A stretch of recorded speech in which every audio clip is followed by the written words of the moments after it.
Hello and welcome to South Asia Today, where we bring you in-depth insights into the key events shaping South Asia. I'm Shivangi Mishra, and here are today's top stories. India emerges as global education powerhouse through inclusion and innovation. At least 31 dead, mostly children, in Bangladesh Air Force jet crash. And activists rally in London on 5th anniversary of Mir Taj Sarparaz's disappearance. Let's begin the show. India's education sector is undergoing a remarkable transformation, from remote tribal hamlets to cutting-edge classrooms in metro cities.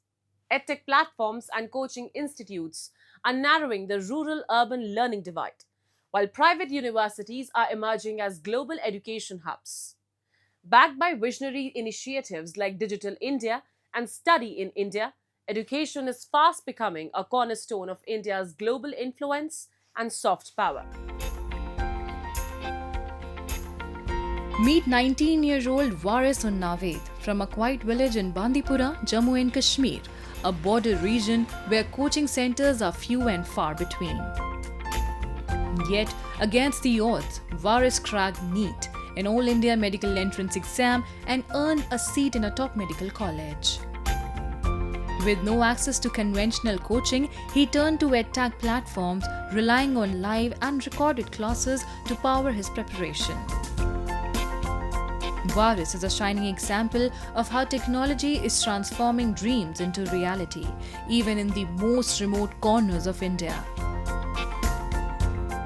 With the online education coming up, it really is becoming accessible now, and I didn't feel left out. And also, the online education is what it is doing is, it's decreasing the gap between the urban and rural education. I can have the access to the best educators of India. And the biggest asset, I can say the biggest feature of online education was that I didn't have to leave hometown, or to be more specific, I didn't have to leave my home, because sometimes all it takes is a right screen, right guidance, and a lot of self-belief. Once concentrated in urban centers, coaching institutes in India have evolved into powerful engines of academic growth. By expanding through online platforms, they are now making quality education accessible to students in towns, villages, and remote districts. Institutes like PACE are embracing a hybrid model, combining the best of both worlds: personalized classroom interaction with the flexibility of technology-driven online learning.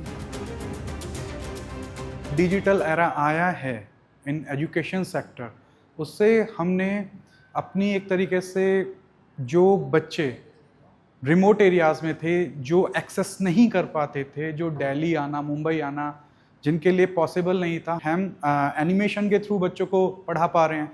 And another thing कि animation के through हम PPTs prepare कर रहे हैं, तो वो उनके लिए एक फोटोग्राफिक मेमोरी की तरह यूज़ हो रहा है, एंड वो ज़्यादा से ज़्यादा उस चीज़ को ग्रैस्प कर पा रहे हैं, उसको यूटिलाइज कर पा रहे हैं. By blending quality teaching with technology, PACE is helping students build strong conceptual foundations. In collaboration with the Government of India and National Education and Social Trust, it provides free online education to hundreds of schools nationwide. This year, under the Eklavya Model Residential Schools program, over 350 students from rural and remote areas cracked NEET, earning seats in top government medical colleges. We've been 26 years in the same system of teaching. Quality education and the remotest area, and at the most affordable price. We did this experiment with the tribal children.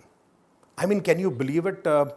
We talk about private schools, we talk about a lot of schools, but we forget that there is an organization called Nests, which is doing a wonderful job so they have 500 schools in the remotest area. Indian education system पूरे world में one of the best है. One of the best का best ही है, क्योंकि आज के date में India की वर्ल्ड की जितनी भी टॉप कंपनीज है, चाहे वो टेस्ला हो, चाहे गूगल हो, चाहे फेसबुक हो चाहे पेप्सिको हो, जितनी भी कंपनीज है वहाँ सीईओ बेसिकली इंडियंस ही बैठे हैं, क्योंकि उनको पता है इंडियंस जो करिकुलम पढ़ के जा रहे हैं, जो टेक, जो हमारे आईआईटीज़ हैं जो टेक पढ़ के जा रहे हैं, उतना अच्छा पढ़ाई पूरे वर्ल्ड में कहीं नहीं होता। To address challenges like geographic isolation, economic barriers, and infrastructure gaps, the Government of India is launching initiatives such as Digital India and Skill India to empower tribal youth with better access, equity, and opportunities.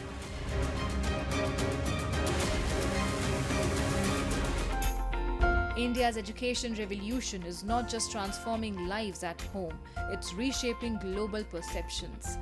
From empowering tribal youth through digital access to attracting international students with quality and affordability, India is harnessing education as a force for inclusion, innovation, and influence. As classrooms go global, so does India's role as a knowledge partner to the world.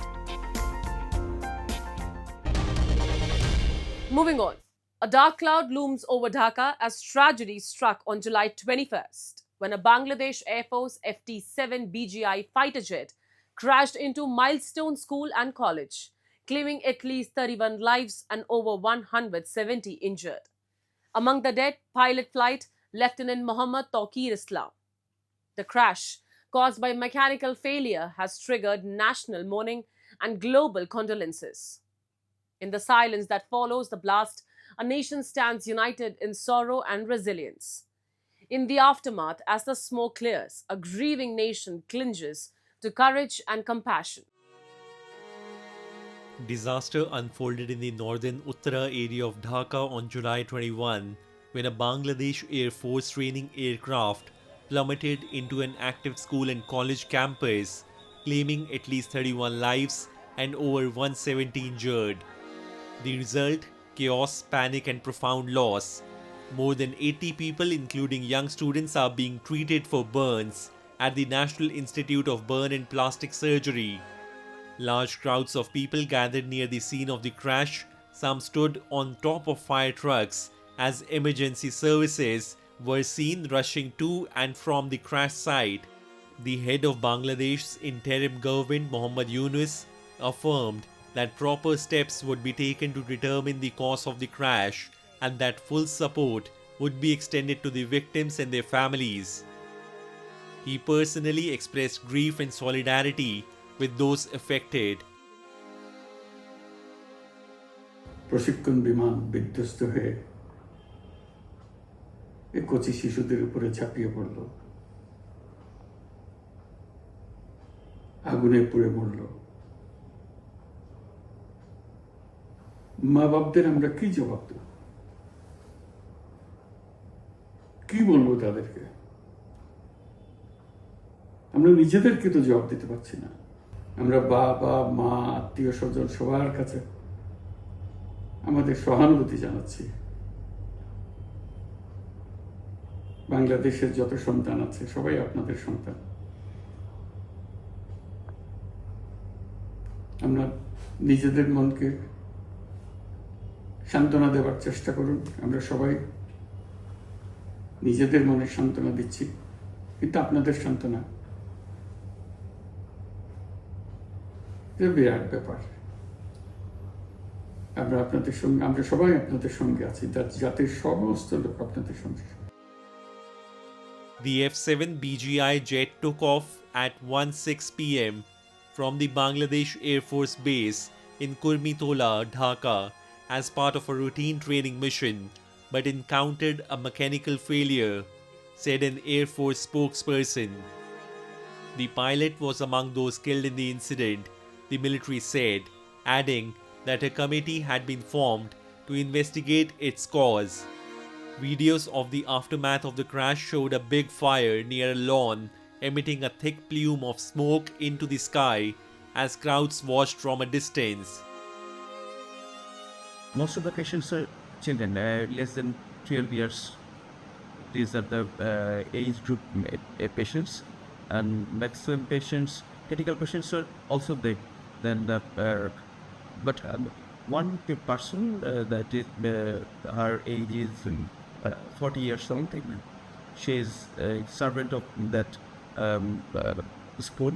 She is also admitted in our hospital. ও বলতেছে যে আমি যাচ্ছি এটা কিন্তু নামছি গেছে ও ক্যান্টিনে জায়গা টিফিন কেনার জন্য এর মধ্যে আমি শুনতে পেয়েছি যে বিমান ই পেয়েছি ও বুঝতে পেরে ও দেখে পিছনে তাকিয়ে দেখেছে ওর শার্টের মধ্যে আগুন কিন্তু ওইটা আগুন নেভানোর জন্য ওদের লাফিয়ে যায় ইয়ের মধ্যে পড়ছে মানে ঘাসে পড়েছে আগুনটা নিভাইছে সারে এবার ছাত্র করে সার কান ছিঁড়ে ছাপটা ফেলে দিচ্ছে শ্বাস ফেলে গেছে গেঞ্জিটাও ছেড়ে ফেলে ফেলে দেওয়ার পরে এমনিতেই অন্যান্য মধ্যে নষ্ট হয়েছে হসপিটালে Eyewitnesses described desperate scenes, families searching for loved ones, emergency services working tirelessly. Some climbed atop fire trucks to get a glimpse of the devastation. গেটে যাওয়ার সাথে সাথে দেখলাম যে পিছন থেকে কি জানি একটা আসলো মানে একটা আওয়াজ হলো আর পড়ে গেল আর আগুন শুধু আগুন আর ধোয়া বেরোচ্ছে এইটুকু শুধু আগুন আর ধোয়া বেরোচ্ছে এরপরে আমি আমার বাচ্চাটাকে জাস্ট একটা অটোতে উঠাই দিয়ে আমি ব্যাক করলাম দৌড়ে আসলাম আসে দেখলাম যে শুধু আগুন আর ধোয়া উঠতেছে আর এখানে কিছু বেশ বাচ্চা ছিল আর গার্ডিয়ান ছিল Authorities immediately launched rescue and relief operations. Firefighters battled fierce flames as they sprayed water over the wreckage, charred fuselage, twisted iron grills, and a shattered school building bore witness to the horror. The crash has not only shaken the nation but also sparked international calls for greater aviation safety measures. As investigations continue and grief runs deep, the world stands in solidarity with Bangladesh, demanding answers and hoping for healing.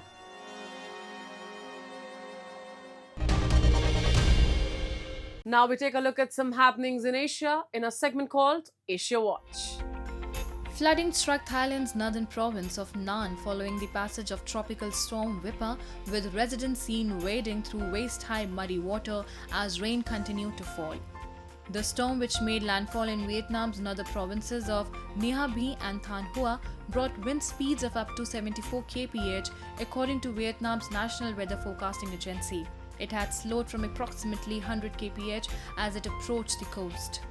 Heavy rainfall from the storm has since affected parts of northern Thailand, including Nan province, where streets were inundated and local transportation disrupted.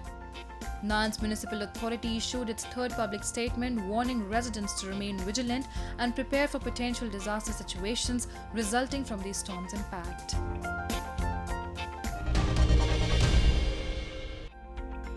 The apples grown in the South Korean county of Cheongsong in the country's southeast are so renowned for their flavor that they are often given out in neatly packaged gift boxes during national holidays. But apple farmers, who account for about a third of the roughly 14,000 households in the sleepy rural area, worry that their way of life could be under threat from an influx of cheap US imports. Fanning concerns, South Korea's trade minister suggested last week that Seoul could make concessions on some agricultural imports, although he said sensitive items should be protected as part of any trade deal to eliminate or reduce punishing US tariffs on cars, steel, and other key exports. Agriculture has emerged as one of the sticking points in US trade talks with South Korea and Japan, after countries such as Indonesia and Britain agreed to allow more agricultural imports from the US in recent trade deals. Any opening up of the sector would increase pressure on apple farmers already wrestling with a host of problems, from climate change to an aging population and wildfires, which have led to rising costs, smaller harvest, and higher prices.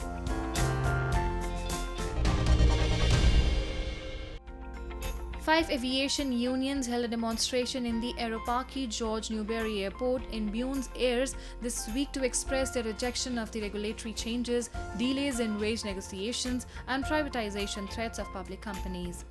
Participants held banners and banged drums as they expressed their discontent regarding accumulated wage arrears of up to 60% for cabin crew, layoffs, and President Javier Milei's open skies policy, denouncing that it implies lack of controls and loss of security in Argentine airspace. Aviation unions are also fighting to bring up employee salaries in line with inflation and oppose the president's efforts to privatize state-run carrier airlines Argentinas. The protest, which did not disrupt flights according to national media outlet Nasian, was held on the first day of winter break in Myon's Air City and several provinces. Balochistan remains shrouded in silence and suffering, its people enduring enforced disappearances, military oppressions, and a denial of basic rights. This long standing pain resonated far beyond its borders recently. The streets outside 10 Downing Street in London witnessed a powerful demonstration, marking 5 agonizing years since the disappearance of Baloch leader Mir Taj Muhammad Sarpara. His wife, Salia Murray, led the protest, demanding justice not only for her husband but for all the missing persons of Balochistan. Demonstrators condemned Pakistan's ongoing repression, human rights abuses, calling on the international community to finally raise its voice. Yeah, this report. A peaceful demonstration was recently held outside 10 Downing Street in London to mark the 5th anniversary of the enforced disappearance of Baloch leader Mir Taj Muhammad Sarpara. The protest, led by his wife Salia Murray, demanded justice not only for Sarpara but for all missing persons from Balochistan, including activists from Baloch Yakjehti Committee. Sarpara was reportedly abducted by Pakistan's intelligence agency, the ISI, from Karachi on July 19, 2020. His whereabouts remain unknown. The crowd. Murray made a heartfelt appeal to the international human rights organizations and the global community, urging them to take immediate action.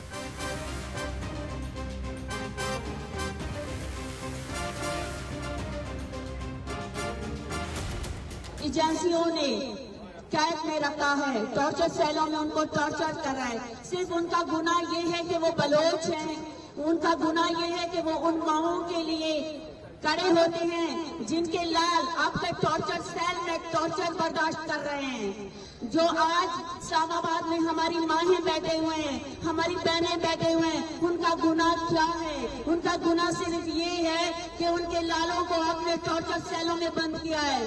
वो आपके दर इस्लामाबाद इसलिए आए हैं अपने प्यारों को मांगे। वो आपसे कोई आपका हुकूमत या आपसे कोई और चीज मांगने नहीं आए हैं। The rally brought together a broad coalition of political figures and human rights advocates. Supporters from both Gilgit and Balochistan were gathered to raise voices against the ongoing injustice. The demonstration highlighted the persistent problem of enforced disappearances in Balochistan, urging swift international action to bring those responsible to justice and to ensure the immediate release of Mir Taj Muhammad Sarpara along with all other missing Baloch persons. Activists condemned Pakistan's continued use of enforced disappearances and demanded urgent international accountability and justice for victims. The protesters also drew attention to the worsening human rights conditions in Balochistan and called for international intervention. जो जुल्म आपने उन माओं के साथ कर रहे हैं, जो जुल्म आप मारंग डॉक्टर मारंग और उसके साथियों के साथ कर रहे हैं, जो जुल्म आपने हमारे साथ किया, मैं खुद एक विक्टिम हूँ, 5 साल से जुल्म का शिकार हूँ। मैं और मेरे बच्चे, मेरे खानदान सब इस जुल्म का शिकार है। मेरे घर में 3-4 लाशें इसी 5 साल में मुझे मिले हैं, वो भी आपके जुल्म की वजह से। आप रोजाना मेरी सास, मेरी नान आज हार्ट अटैक की पेशेंट हुए हैं, जो इस दुनिया में नहीं है, वो भी आपके जुल्म की शिकार हैं। मैं बलोच कौम से अपील करती हूँ कि इन माओं की, इन बहनों की आवाज बनो, और कुछ नहीं कर सकते हो, इनकी साथ, इनका आवाज में आवाज बन के खड़े हो जाओ। Balochistan continues to face systemic oppression. Protesters described how the Pakistani military has seized land, damaged environment, and exploited local natural resources. Despite the region's vast wealth, its people are denied even the most basic human rights. Access to clean water, healthcare, and education remains a distant dream. Suppression of local media and crackdowns on free expression have further silenced dissent, making it nearly impossible to address these concerns within Pakistan's borders. As the voices of Baloch families grow louder across the world, the call for justice and human dignity in Balochistan becomes harder to ignore. And this recent protest reflects a growing global plea for justice, dignity, and human rights in Balochistan.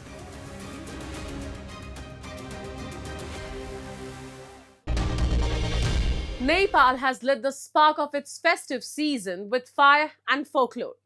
In the ancient city of Bhaktapur, the streets came alive as locals pulled a towering effigy of the demon deity Ghantakarna through bustling crossroads only to send it blazing into the river.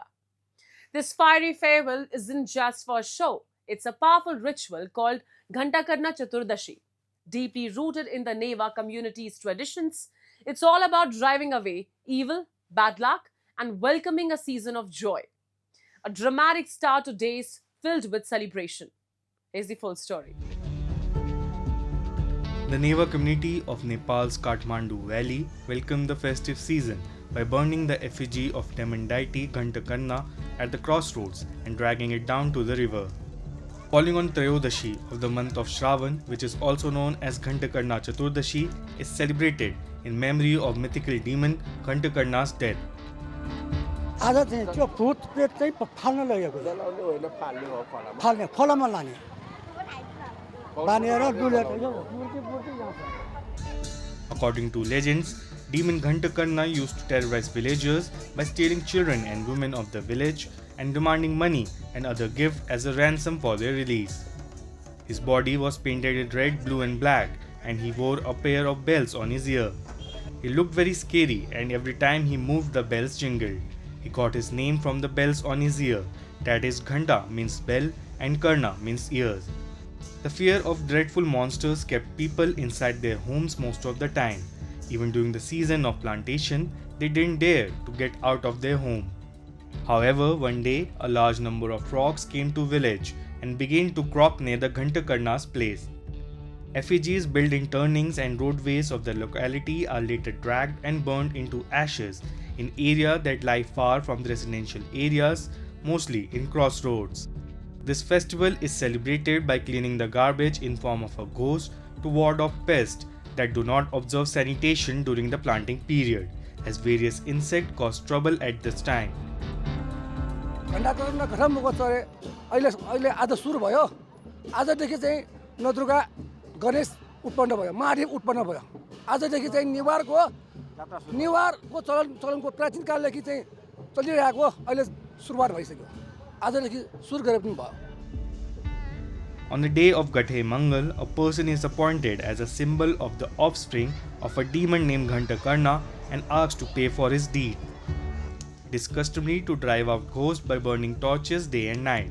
In the evening, the idol of Ghantakarna is dragged to a nearby river and burned.